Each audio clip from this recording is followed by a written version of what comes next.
when playing with a Ouija board goes incredibly wrong. I am back with another spooky story. In honor of 200,000 followers, make some noise, y'all. What the fuck?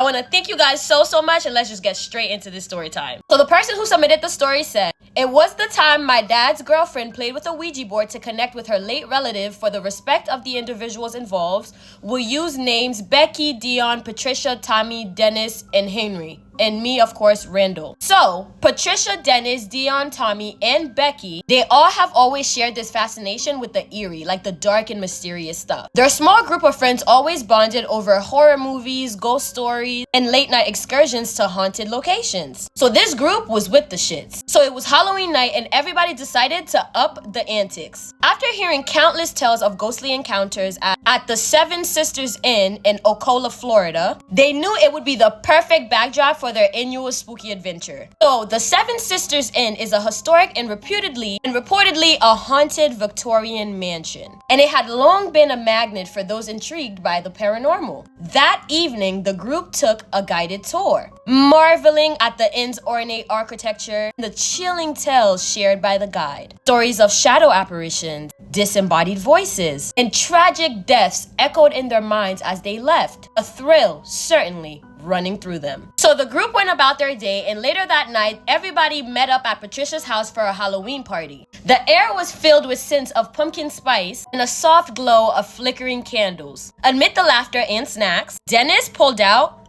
a Ouija board. He had picked it up at the thrift store earlier that week and he was ready to put it to use. And what is a better perfect night than Halloween night? So Dennis pulls out the Ouija board and says, we should try it. And as he's saying this, he is grinning mischievously. The others were hesitant, but their love of the dark and mysterious, it outweighed their fear. So Patricia suggested, let's summon something harmless, as if you're in control of that. Patricia's thinking maybe a late relative. It's Halloween after all, the veil is thin tonight. So the group agreed and they all decided to call upon Dion's late grandmother, a woman he often spoke of with fondness. So they dimmed the lights. Forming a circle around the board, Tommy led the session, speaking in a low, steady voice as they each placed 2 fingers on the planchette.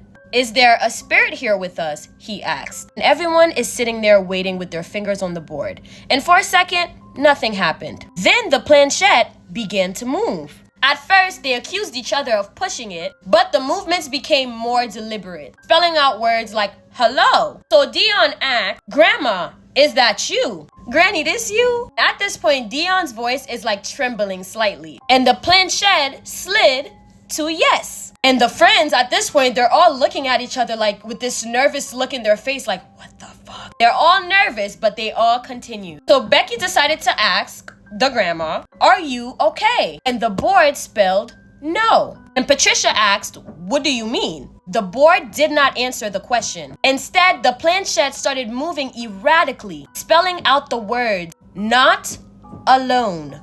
Oh, I should have warned you guys at the beginning, but maybe you shouldn't watch this one at night. But y'all don't listen to me anyway. So not alone is crazy. So Dennis asks, who else is there? Mind you, Dennis' voice is shaking too. The board responded with a name that none of them recognizes. It spelled out letter by letter, Abigail. When suddenly the room just grew colder. The flickering candles extinguished themselves, plunging the room into complete darkness. A faint otherworldly whisper filled the air, but none of them could make out the words of what it was saying. Dion, who is visibly shaking, at this point he's full-blown scared, he tried to end the session. Goodbye, he said very firmly as he moves the planchette over to the goodbye side. However, the planchette did not budge. Y'all ready for it to end? The spirits just got started. And I know you guys are gonna hate me for this because you guys hate part 2s, but in honor of having 200,000 followers, I do what the fuck I want. If you guys wanna know what happened to the kids, spoiler alert, traumatizing. Go ahead and like for part 2 and also leave a comment as well. I will be dropping part 2 as soon as this video hits 10,000 views. That can take an hour, that can take 3 hours, it's up to y'all. Those of you who are not already, please make sure you follow me on Instagram just so that I know that it's real. I'm trying to get to 7,000 followers, so please go follow me on Instagram. Also, make sure you subscribe to my YouTube channel as we don't know what's gonna happen to this app. I love you, my abducted humans, wholeheartedly, and I will see you guys in part 2. Part 2 of the Ouija board story. So Dion tried to end the session by moving the planchette to goodbye. However, this shit would not budge. "You have to let us go," Tommy pleaded, and his voice is rising. The board spelled out one final chilling message. S-T-A-Y. Stay. At that moment, Patricia screams. A shadowy figure stood in the corner of the room, its shape indistinct but undeniably human. Its presence was suffocating. The air felt heavy with dread. Becky grabs a flashlight, and when she turned it on, the figure was gone. They tried to destroy the board that night, but no matter what they did, it seemed indestructible. They wrapped up the night, and unfortunately for them, it was not over, because over the next few weeks, strange things started happening to each of them. Patricia, she started hearing whispers around her empty house. Dennis found scratches on his walls that hadn't been there before. Dion started having vivid nightmares of an old woman with hollow eyes, and Tommy's dog refused to enter his room. And Becky, she swore she saw that shadowy figure that night standing at the foot of her bed. Desperate for answers at this point, they're all being haunted by something. They all decided to research the name Abigail. Because remember, that was the name that was spelled to them when the spirit said that they were not alone. When they did the research, well, they discovered a chilling connection. Abigail was said to be a woman who died tragically at the Seven Sisters Inn in the early 1900s. According to local legend, she was known for her vengeful spirit, often attaching herself to those who dared to contact her. The friends eventually, they could not do it anymore, decided to sought the help of a paranormal expert. Pretty much warned them that they had all opened the door to something that they did not fully understand. The board acted as a conduit, and Abigail, the ultimate ghost bitch, had taken advantage of their naivety. The expert performed a cleansing ritual, but the group was left forever changed.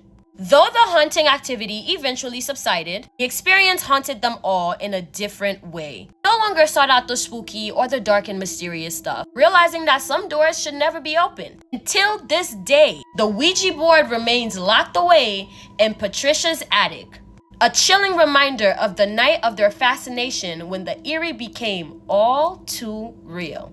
And the person who submitted the story said that they were physically there when all of these things were going on. Well, thank you, Randall, for submitting this story. This was definitely a spooky and fascinating one. If you haven't learned anything from this page, let it be this. Don't play with anything that you don't know about. Don't fuck around and find out. I love you, though, my abducted human. Make sure you follow me on Instagram just so that I know that it's real. I'm getting tired of doing this, so please just go and follow me. Follow me on YouTube for longer, spookier, and better stories, and I love you guys so much. Thank you guys for 200,000 followers. Woo! I can't wait to see what more we make of this. I love you, my abducted humans, and I will catch you guys in the next video. You know how they say if you hear a knock on your door at night, not to open the door, especially if you're not expecting company? I am back with another spooky story, and this one is a submission from Atlanta, Georgia. We're gonna call the person who submitted the story Tasha. Now, Tasha says that she's never been involved in the dark and the mysterious stuff, never into the spooky things, never even really believed that those things exist. Tasha also wasn't overly religious. She believes in a higher power, she believes in a God, and would occasionally go to church. So Tasha had moved into this house in Green Meadows, Georgia, and she had been living there for about 2 years. The first 2 years, she never really experienced anything weird, except for, hearing things in the bushes, but also those could be animals, but just hearing weird animals, but overall, really nothing. So Tasha has 2 kids. She has a boy and a girl.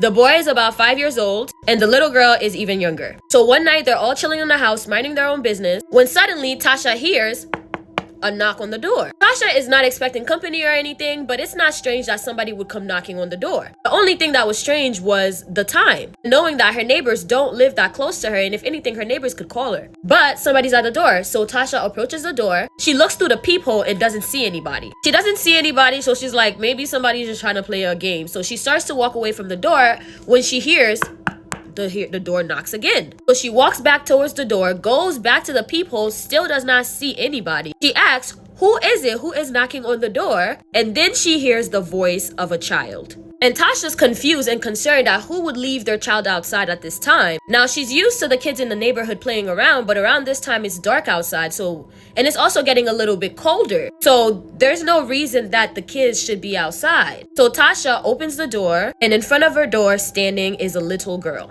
Said the little girl was a black girl with an afro, and she was wearing this dress and some shoes. So she opens the door and she says, "Oh, hello." Obviously actually shocked to see a child. So she starts asking the kid, "Are you lost? Like, do you need help?" The little girl is standing there staring at her, not saying anything. Tasha is asking her 1,000,001 questions. She gets down to her knees to get to her level so they can talk. Has your parents abandoned you? Do you need help? Do you need me to call somebody? Are you cold? When suddenly the little girl points to inside her house and initiates that she wants to come inside. This little girl is not saying any words at all. Tasha didn't want to leave this little girl outside by herself, so she decided she agreed. She let her come inside the house. She lets the little girl inside her house. She closes the door, and then her son comes out from the back to see what's going on. And the little girl looked no older than about 6 years old. So when Tasha heard her son coming around, she's just like, okay, well, perfect. Except once the son saw the little girl, he had such an overt reaction that Natasha had never seen from him before. This little boy started screaming off the top of his head.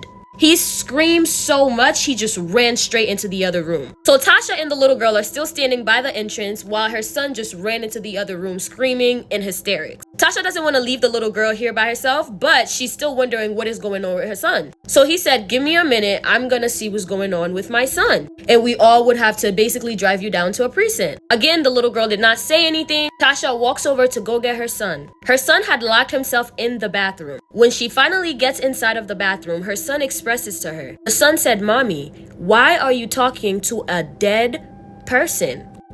And Tasha's like, "What?" And he's like, "That little girl is dead. How do you not see it? She has a dead face and her eyes are sunken in." Her son are describing all these things that Tasha just did not see. So Tasha just decides, let me just go back to the front and just check out this little girl because maybe my son has a extensive imagination. Well, Tasha gets back to the front where she last left the little girl, and the little girl is gone. She searches all around the house for this little girl, and she was nowhere to be found. And the whole time she was in the bathroom and her son was describing all of this, she didn't hear a single pin drop. She didn't hear the door open. She didn't hear anything.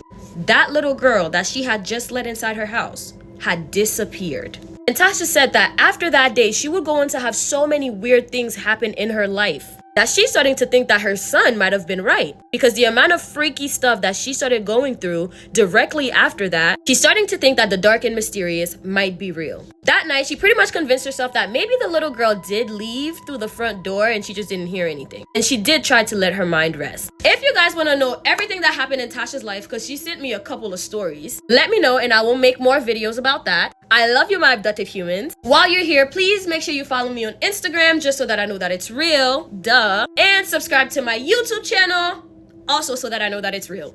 Duh. And so you can get longer, better, spookier stories. And I'm also going to be a nursing.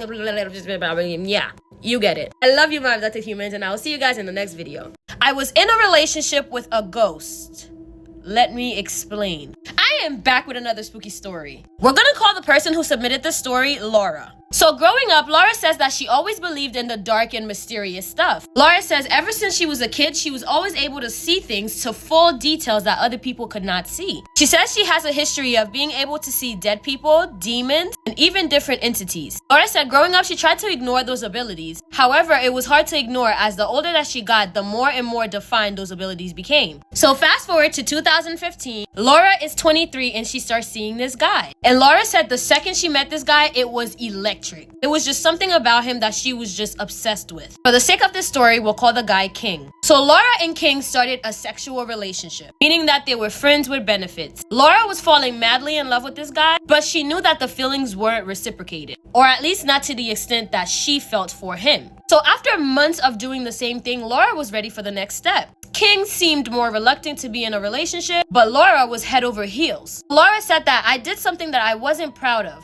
Laura said she went to see this witch in her city. Supposedly, the witch specialized in love spells. So she agreed to a certain price, brought what she needed to bring, and trusted the witch to put a love spell on her man. Laura said just a week after going to the witch, she started seeing immediate results in the guy. He just seemed so interested. So much so that the one thing that this guy has been scared of, commitment, he somehow got rid of that fear and asked Laura to be in a relationship with him. So now they're dating, boyfriend and girlfriend. Laura says everything was going really well at first. So well that she knew she had made the right decision in going to the witch and putting a love spell on that man. Laura says she's always been a clingy type of girl. She likes her men all about her, so it never bothered her when her man seemed clingy. Laura said, when I tell you this man was obsessed with me, because everything was going so well, Laura periodically would go see the witch to make sure that the love spell is still going. Laura said that this witch was the best in town, so much so that she recommended this witch to her other friends. Now, 2 years after the love spell, Laura starts to notice certain things about her man that she never noticed before, like his motivation, drive. She started to notice that her man was lacking in motivation,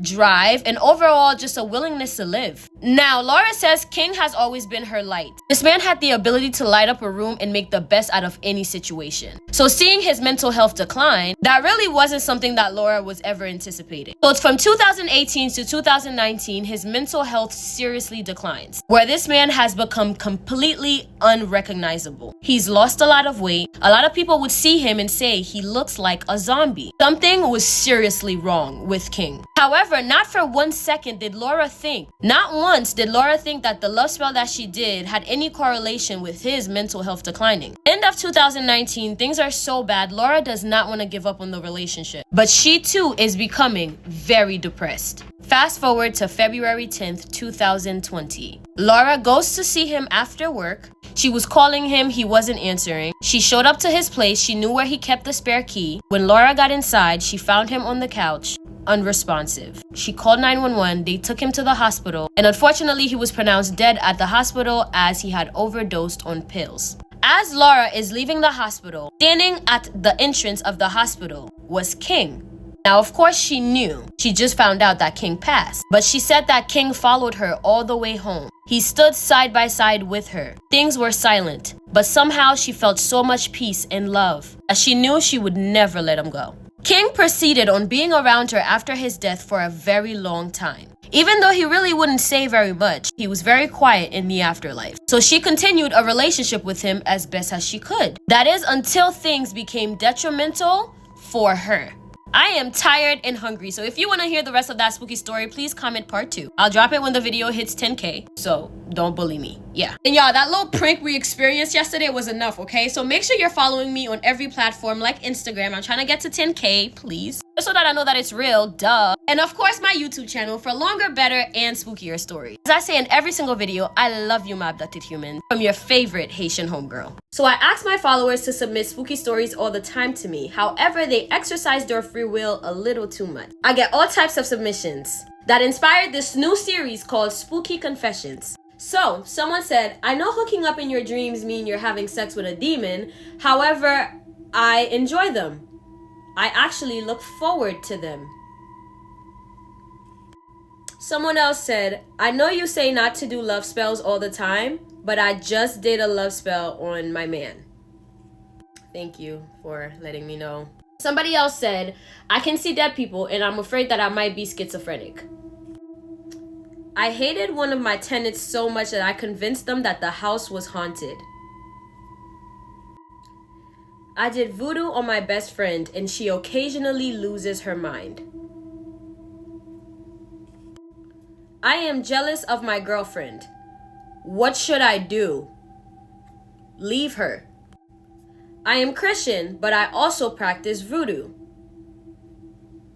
Let's just do one more.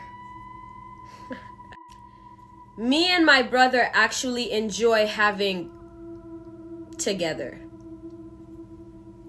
Well, that's not really well, I guess it is.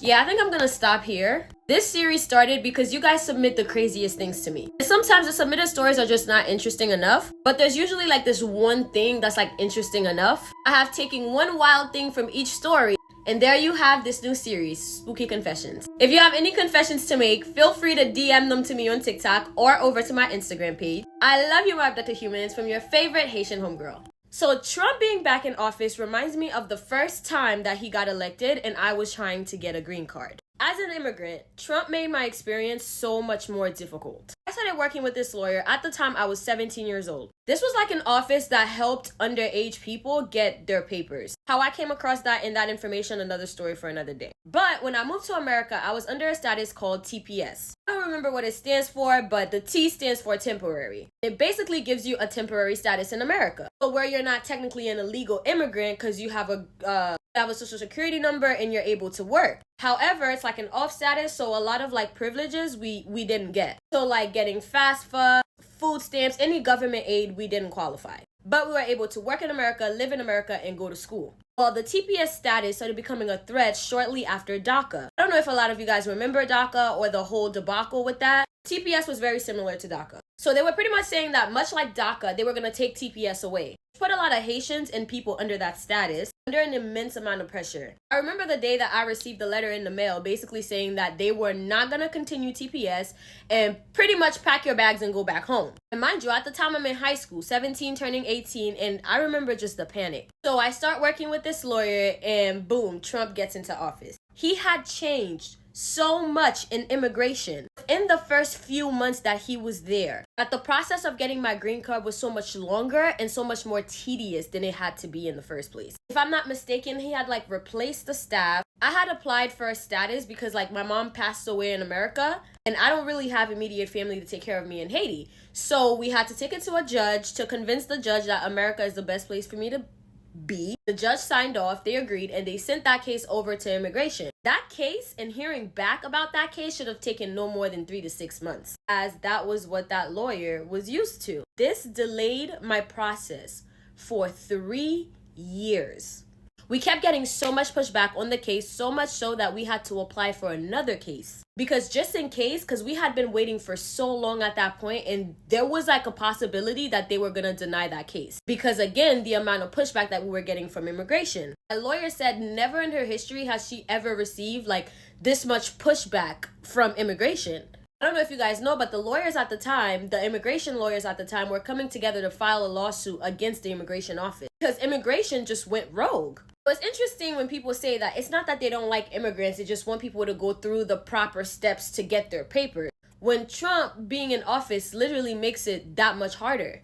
So a lot of people in turns have to remain illegal immigrants because it's so much harder to get your papers now. So an easy process that really should have taken no longer than 6 months to a year was delayed by 3 years. And it was 3 long years of panic because they could deny this shit at any point. I don't know. I think the process of getting a green card is already hard, so why make it harder? But anyway, from your favorite Haitian homegirl. We're gonna call this one The Neighbor from Hell. I am back with another spooky story. So there was once this woman by the name of Mariah. She was happily married with 2 kids, a boy at the age of 7 and a girl at the age of 16. They lived a very happy and comfortable life until their new neighbor named Abby moved in. Abby was a single woman who seemed very kind, soon became very good friends with Mariah. They would often go to each other's houses for lunch and have chats. But one day, Abby baked some cupcakes for Mariah. Since this was normal at this point, Mariah was eager to try one of Abby's cupcakes. So they sat, had their chats per usual. However, after a couple of minutes after eating these cupcakes, Mariah started to feel very sick. Mariah starts feeling dizzy and eventually she collapsed. And it turns out, just like that, Mariah passes away. Abby calls the ambulance, then calls Mariah's husband. She tells Mariah's husband that she got to Mariah's house and found Mariah already passed out. And there was no sort of suspicion from the husband as he knew that Mariah and Abby were great friends. So some time goes by and Mariah's funeral is long past. Abby began to check on Mariah's husband frequently. And sooner and later, they became a couple. It had only been a few months since Mariah's death, and she had really seemed to care about the husband and kids. Mariah's son was very welcoming of Abby. However, the daughter was not. She felt as if Abby was trying to replace her mother, and she was not there for that. She wasn't having it. Mind you, at that point, Abby started coming to the house a lot. She still had her home next door, but she would come over often to cook for the husband and kids. One day, Abby cooked a meal for dinner for the husband and the kids, and after one bite of the food, the husband was shocked. He instantly recognized that that was his late wife's secret recipe. And Abby just told him that his wife did share the recipe with her once while she was alive. Nobody thought too much about it and just ate the food. Now, during the dinner, the daughter was having an attitude the whole time. It got to a point where she stormed out of the table and went to her room. But before she went, she didn't leave without a bang, as she had some very nasty and disrespectful things to say to Abby. Dinner ended and Abby went back home as usual. The next day, the daughter felt a bit apologetic about some of the things that she said. She decided that after school, she's just gonna go to Abby's and apologize. After school, she got to Abby's house and knocks on the door and no one answers. She knocks a few times, nobody's answering. So she decides to let herself in. So she walks in, she calls out for Abby, no one's answering. She walks towards the kitchen, and when she got to the kitchen, she saw her mother, Mariah. She could not believe her eyes. Her mom was standing there in the kitchen like a zombie.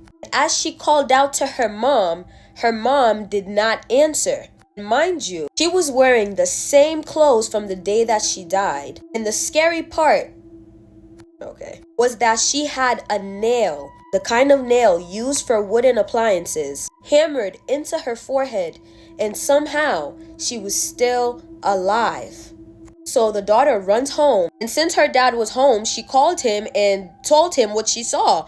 But the dad, of course, does not believe her, so she's like, okay, come with me and I'll just show you. So he followed her to Abby's house, and they went inside, and he saw the exact same thing. He saw his wife, and he was in disbelief. He tried calling her and shaking her, but she was in a zombie-like state. He took his daughter and hurried home and told her, get in the car with your brother. They left and he took the kids to the grandparents' house, which was only about 10 to 15 minutes away. He came back home, went to Abby's house and blew a whistle. So basically, most communities in South Africa encourage households to have whistles so that they can blow if there's trouble, so that the community can hear it and they can come. So he blew the whistle as loud as he could, and people in the community heard it and came running, thinking that somebody's getting robbed, something horrible is happening. As the members of the community came, they saw Mariah. They were surprised. And in the midst of all the commotion, Abby came running in because she too heard the whistle. She came running thinking that maybe somebody broke into her property. And pretty much that was how she was caught by the community. Wow. That was yet another submission from South Africa, if you didn't guess already. You guys win the spooky stories, because them shits be like movies. Wait, if you're not already, make sure you follow me on Instagram, just so that I know that it's real. I'm trying to get to 10K. Please.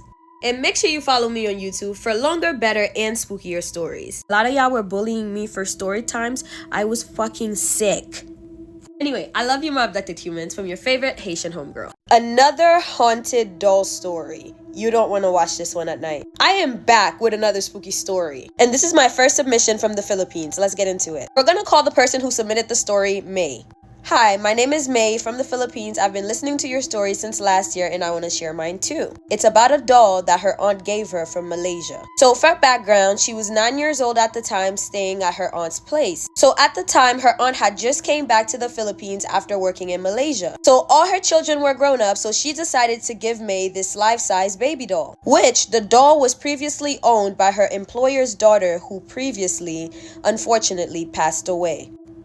Now, May says that she's seen a lot of things when she was a kid. An albulario, I'm sorry if I butchered that, but that's a traditional healer, and they told her that she had her third eye open. But then as a kid, she was just happy. She had a little gift, none to it. So fast forward to her aunt giving her this doll. The doll was as big as a toddler and it talks. It would say, "Mommy, mommy, I love you," whenever you push its buttons at the back. At first it was fine, May loved it. But one night she was awakened because she heard someone talking. She was sleeping with her aunt, and the aunt is a light sleeper, so she woke up too. They went out to the living room and they saw the doll walking around saying, "Mommy, mommy, I love you," over and over and over again. So May says, I know my aunt already knew that there was something wrong because she too is superstitious. So immediately she turned off the doll, took out its batteries, and her aunt told her just go back to sleep. But the doll's voice would just linger in her mind for the rest of that night. Morning came, it was Tuesday, garbage day. She saw her aunt put the doll inside of a plastic bag and give it to the garbage man. May was relieved because she knew that that doll wouldn't bother them anymore. Or so she thought. The night came and May fell asleep again beside her aunt. She woke up in the middle of the night hearing the same voice of the doll that her aunt just threw away this morning. So May slowly got up, into her absolute horror. She saw the baby doll at the corner of the bedroom saying, "Mommy, mommy, I love you," over and over and over again. Goodness gracious, that scene still gives me goosebumps still now. May starts hysterically crying as she is just shrugging and shaking in her aunt's arms. And finally her aunt woke up. And as soon as she woke up, she grabbed the doll, she smashed it on the floor, and it's still repeating it like a broken radio. Like a broken radio, the doll kept repeating, "Mommy, mommy, I love you." So the aunt just gets to stomping this doll out. She's just like smashing it. And she's repeating, "In the name of Jesus, in the blood of Jesus." And then finally, the doll stopped. Later that morning, she decided to burn the doll and throw the ashes on the abandoned house besides theirs, where she says she's seen a lot of things, but that will be for the next entry. Yeah, go ahead and send. May says, I am 22 right now, and to this day, I could never forget that incident. I have never looked at dolls the same way again. Our pastor once said that dolls could be a vessel for spirits. That will be all for now. Thank you. I love you lots. I love you too, girl. That was a good one. Thank you for submitting. Yeah, send me the other stories. If you're not already, make sure you're following me on Instagram. We go through this every week, y'all. Please. And of course, for longer, better, and spookier stories, you better make sure you're subscribed to my YouTube channel. Anyway, I love you, my abducted human. Your favorite Haitian homegirl. Oh wait, you're telling me a helicopter just runs into a plane? Huh? This morning, seeing the news of the plane crash and seeing that there is absolutely no survivors, that just, wow. First of all, heartbreaking. Definitely not in my bingo cards for 2025. Because how long have we been flying planes now? How long have people been flying helicopters? How long have people been flying helicopters and planes on the same sky? And this never happened before. Well, pretty much after I saw the news, I went to the comments and people were basically asking, well, who was on that plane? Many other people are saying, well, this is not the time to turn this into a conspiracy theory because people's real lives were just lost. May everybody on that helicopter and plane rests in peace. My condolences to the family members. I saw a video of this guy sitting there at the airport, literally broke my heart to pieces as his wife texted him 20 minutes prior saying that she's about to land, and well, we know what happened. And you know, upon seeing footage of the plane crash, I really cannot help but to think was there something more at play? It almost didn't seem like an accident. So do you see that big ass bright light in the star that anybody with eyes cannot miss? And do you see this object approaching it? How? Anybody can see how bright that plane was. It took that helicopter time for it to speed up to even reach that plane. So now I have no choice but to be with everybody else and ask, who was on that plane? Again, my heart goes out to the victims of the families. But I think that this was definitely something to question. As even Tronald Dump himself said, the airplane was on a perfect and routine line of approach to the airport. The helicopter was going straight at the airport for an extended period of time. It is a clear night. The lights on the plane were blazing. Why didn't the helicopter go up or down or turn?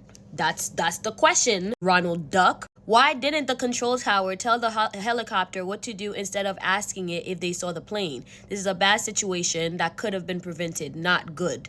Well, if you say it's not good, then I guess it's bad, Donnie. Even he has questions here. I'm just saying, like, this whole thing is just odd to me. Anyway, what do you guys make of this situation? Not only was this man watching corn, but he pulls out his wee-wee and starts in the middle of a photo shoot. This one's a spooky story for real, but this one is the photographer from hell. So backstory. I met this man fall of 2023. I was going to Miami Carnival, and at the time I've been creating content like within the Caribbean scene and all that good stuff. So Miami Carnival comes around and this photographer hits me up and he's like, yo, I love your work, I love your page, and I want to collaborate with you. He says he's coming from London and he's gonna be out there for Miami Carnival, so he would love to shoot some content with me. By content, I mean photo shoot. I go through his page, he sends me his website, and from what I saw, I guess you could say he's done some pretty credible work. For example, he worked with BET and other celebrities, and he's done some other TV as well. I'm like, okay, this is great. Let's collab. We get to Miami, we pick a date, and he picks me up at the Airbnb. I didn't want to go by myself because this was also my first time meeting this man. So I invited my best friend, one of my other friends, and this other girl that was staying at the Airbnb who was also a content creator. So in total, it was us 4 girls. He comes, he picks us up from the Airbnb, and then we drive to this location to take the pictures. Now, the dude can actually take some good pictures. So we go over there, we take pictures, and all of us, we felt comfortable. It was nothing weird about him. Like, we had a good time. The photo shoot went great. He even drove us back to the Airbnb. Again, no weird vibes, nothing. He drops us off, sends the pictures, and that was that. Post pictures, okay, cool, that was great. Now, I don't see him again for the rest of Miami Carnival because he was booked doing other gigs. Now, Miami Carnival is done. Fast forward to December of 2023. I get a DM from him saying that he's gonna be in New York, and he's actually coming to New York because he's gonna be the videographer for Kat's and I's New Year party event, whatever. And so that means he's gonna be in New York City, and that would be a perfect opportunity for us to shoot again. Again, I already met this man once, worked with him before, the pictures were great, the vibe was cool, so why not? So I'm like, okay, well, what do you have in mind? What kind of shoot do you have in mind? And he tells me to bring like different looks. And he told me that he wanted to do a lingerie shoot because he specializes in them. I'm like, okay, so I have different looks plus lingerie. Cool. I'm like, okay, well, where are we shooting this? He's like, well, it's perfect because I'm staying at this really nice hotel. We can use the hotel. I'm like, okay, cool. Now, the hotel is pretty far. Like, I'm in Brooklyn. This joint was like deep in Long Island, okay? To give you a reference, it's a cute hour plus some change drive. I'm like, okay, it'll be fine because again, met this guy before, cool. He comes, he picks me up after work, which was around like 7:30. He picks me up and we're driving there. And as we're driving there, we're talking about social media. We're talking about content. There was nothing weird. This man never made any approaches or anything towards me. I didn't feel uncomfortable headed to the hotel room. So we get to the hotel. So we start and I'm wearing a gold dress and I'm seated on the bed. For reference, this was one of the pictures. So I'm in my gold dress, feeling like a baddie.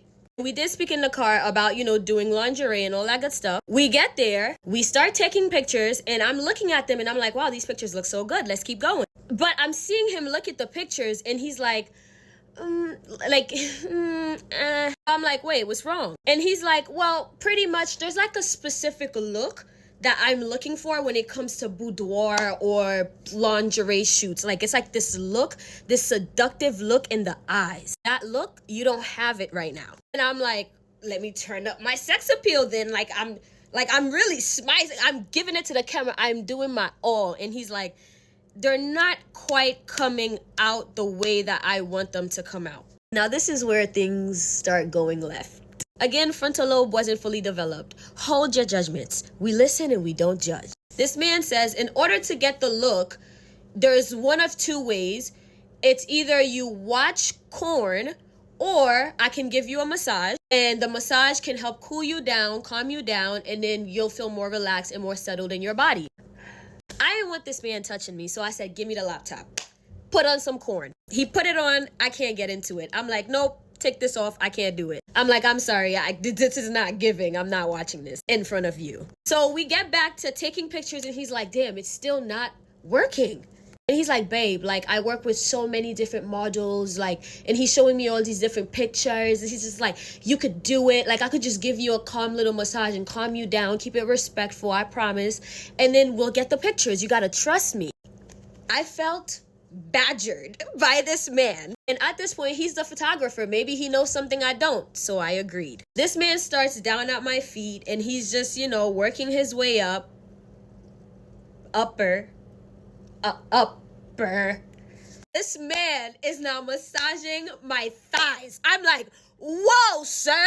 And he's like, no, chill. This is okay. This is part of it. It's okay. I'm not gonna disrespect. The next thing I know, this man done pushes me back on the bed, legs spread eagle, And he's coming close, and I feel his beard tickle my cooch. And I said, fuck this. I'm getting up. I'm like, yo, bro, I don't know what you on, but this is weird. Like, I'm already hesitant to the massage, and then you're taking it too far. This man tells me, you're just not comfortable in your femininity. And I wanted to bring out the sexy. I'm sorry, I wasn't trying to disrespect you.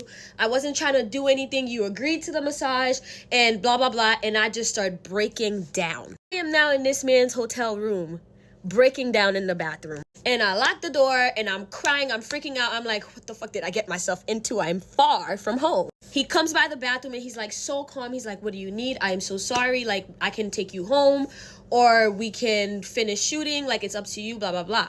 Get out the bathroom. I wipe my tears. And mind you, at this point, I'm embarrassed. And I'm like, I don't want to do lingerie anymore. I don't want to do that. Let's just take some more pictures and then I can go about my day. This man says, no problem. But because of everything that just happened just now with the way you were acting, I'm not in an artistic mindset anymore to take the pictures in a way that you would like them.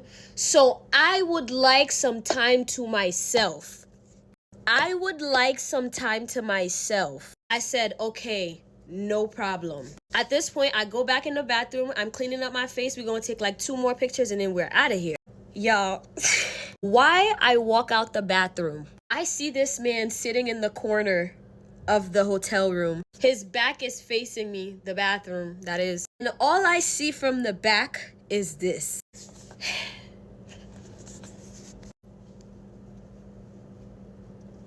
And once I peep that, I'm like, yo, bro, what the fuck? And he just jumps up like, oh, dick in hand, literally. And he's like, when I told you, I said, wrap this up. I said, fuck this. I grab all my shit.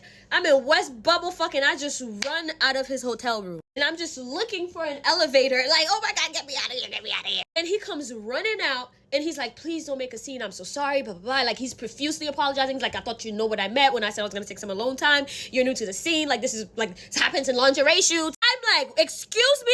He's like, I'm so sorry. I'll take you home. I'll take you home. I'll take you home. I'm so sorry. I'm so sorry. I'm like, I'm not going back in that room. As I'm waiting for the elevator, he comes back out and he's still, again, profusely apologizing. And I still did get in the car with him because I couldn't take myself home because I was broke.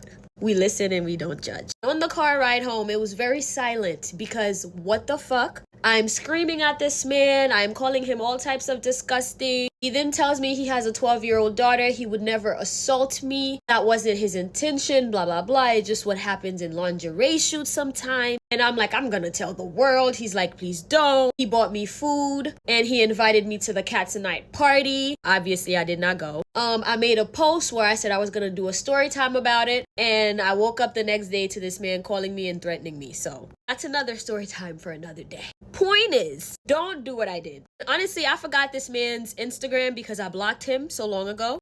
Don't want to see his face, but all I know is he's from London and his name is Chris. That's all I knew.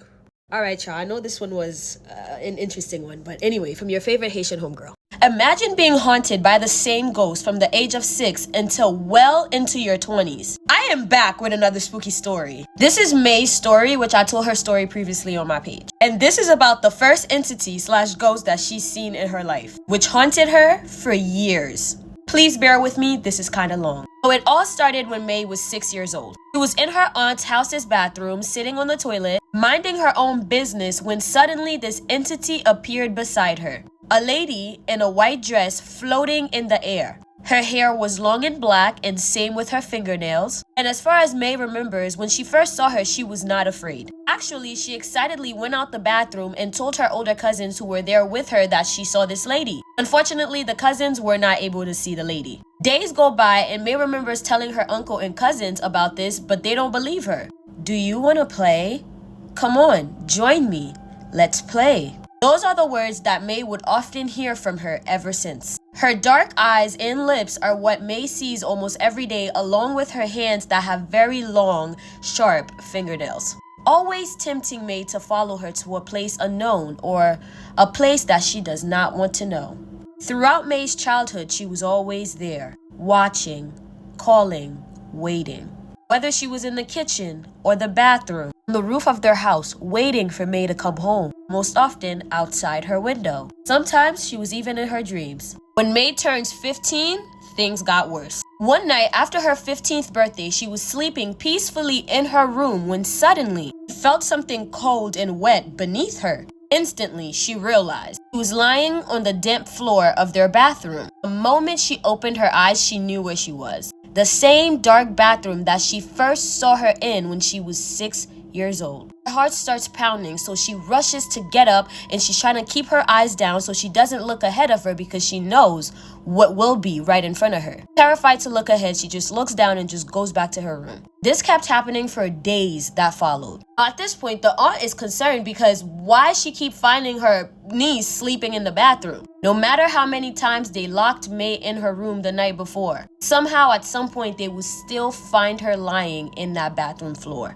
That's the same time that the aunt thought that maybe this is a generational curse or maybe she got a gift or something. Her grandmother was the youngest among their siblings, and she too would have similar experiences to May. Can also see ghosts and entities, etc. Next was her father, who was also the youngest amongst the siblings, and he had the same ability as the grandmother. Lastly, May, and her father only had 2 children and she's the youngest. So possibly that's the reason she carries the same ability. Now we are at 17 years old. 11 years since May met this ghost. She finally moved out and chose to live with her stepmother and biological father, leaving her aunt's house behind and starting anew. She became an apostolic and was baptized in Jesus' name. After that, she never saw her presence again, not even in her dream. She simply disappeared as if she never existed.